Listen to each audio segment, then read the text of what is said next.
कर्मों का फल अवश्य मिलता है। कर्म पर हिंदी प्रेरक कहानी। एक बार एक कंपनी के मालिक ने छोटी सी गलती होने पर अपने प्रबंधक को बहुत खो दिया। मालिक की बातें सुनकर मैनेजर को बहुत गुस्सा आया, लेकिन वो कुछ कह भी नहीं सकता था। कुछ कहते हैं कि उसकी नौकरी चली गई। गुस्से में वो मैनेजर अपने मालिक के केबिन से बाहर आया उसने अपना सारा फ्यूरी स्टाफ पर निकाल दिया। अब बिना कारण दांतट की वजह से कर्मचारियों को गुस्सा आ गया, लेकिन वो भी मजबूर थे, अपने मैनेजर से कुछ कह नहीं सकते थे। लेकिन अब स्टाफ वाले अपना गुस्सा किस पर निकालते? वो आपस में एक दूसरे से तो लड़ नहीं सकते थे, क्योंकि उन्हें आपस में मिलकर ही काम करना है।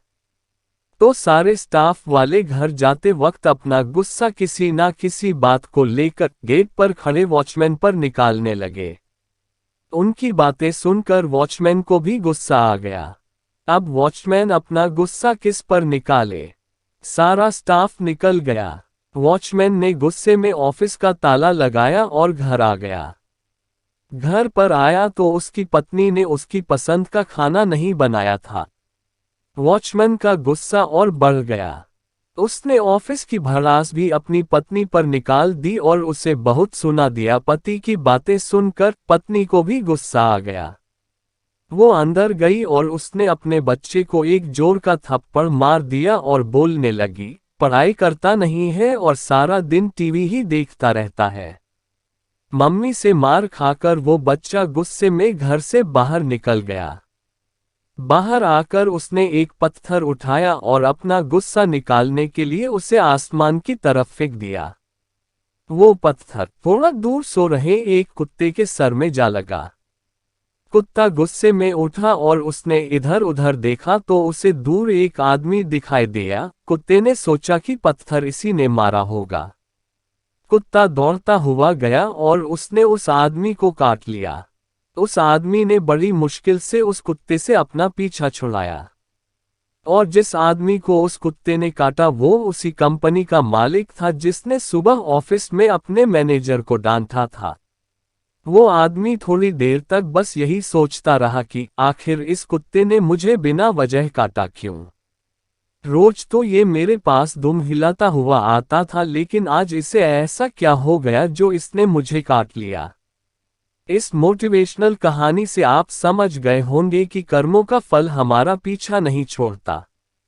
जाने अनजाने में कितने लोगों के साथ बिना वजह गलत व्यवहार करते हैं, जिसकी वजह से दूसरे परेशान होते हैं और कितनों का तो बहुत नुकसान भी हो जाता है। पर हमें तो उसका अंदाजा भी नहीं होता, क्योंकि हम तो अपनी मस्ती में ही जीते हैं। पर ऊपर वाला सब देखता है और वो हमारे कर्मों का फल किसी और तरीके से हमें जरूर देता है। इसलिए जिंदगी में बहुत जरूरी है कि आप दूसरों के साथ अच्छा व्यवहार करें, हर किसी की परेशानी को समझें, किसी के साथ बुरा ना करें, क्योंकि जैसा बीज हम बोते ही वैसी ही फसल हमें मिलती है। आप जैसा दूसरों के साथ करेंगे वो किसी ना किसी रूप में आपके पास लौट कर आ ही जाएगा। फिर चाहे आप किसी को नफरत दे या फिर प्यार, जिंदगी को बिना लड़ाई झगड़ों के भी जिया जा सकता है। किसी को अपनी गुस्से से समझने से बेहतर ही कि आप उस बात को प्यार से समझाएं। हमेशा याद रखें, अच्छे कर्मों से ही इंसान महान बनता है। अच्छे कर्म करने के लिए हमें किसी ट्रेनिंग की जरूरत नहीं पड़ती है, बस हमें अपनी सोच और समझ को अच्छा करना होता है।